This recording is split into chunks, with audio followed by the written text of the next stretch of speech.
đâm lưu ni mai hina Giêsu ku gawang dulo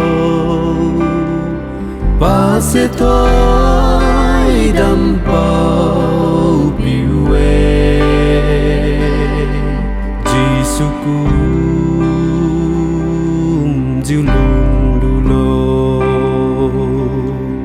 pa niu din bao pung lulo hai se thôi đâm bụi si đê thôi đâm pi khai ra lên trên niềm Giêsu nang tu con bằng mê khu đông diu wang diu keng lo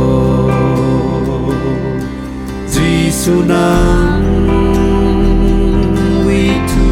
bao we nang na mai lên pi khai lo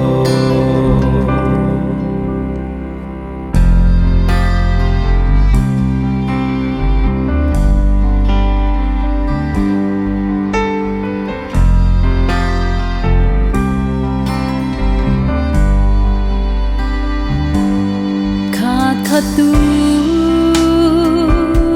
cũng dịu lòng lo à khen si dịu lòng lo lo hãy sẽ thoái đắm in bụi lòng lạc mãi tu khá khai lo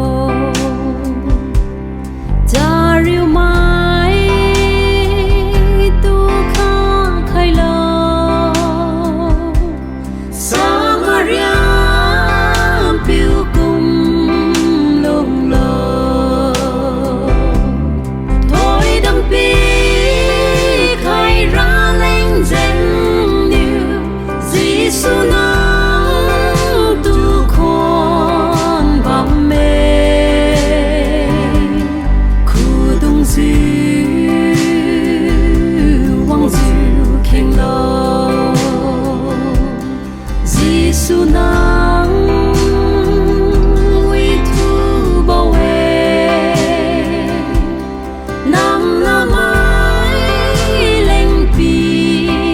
khai lo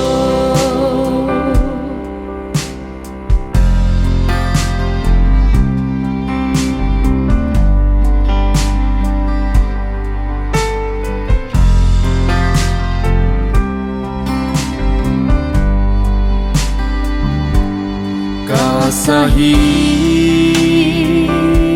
na sau lu diu ta wi mai tu vui lu lo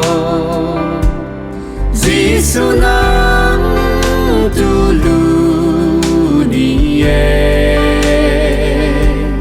long sa bo long phung danh huy bao ga lung lo hai sẽ thoái đắm bụi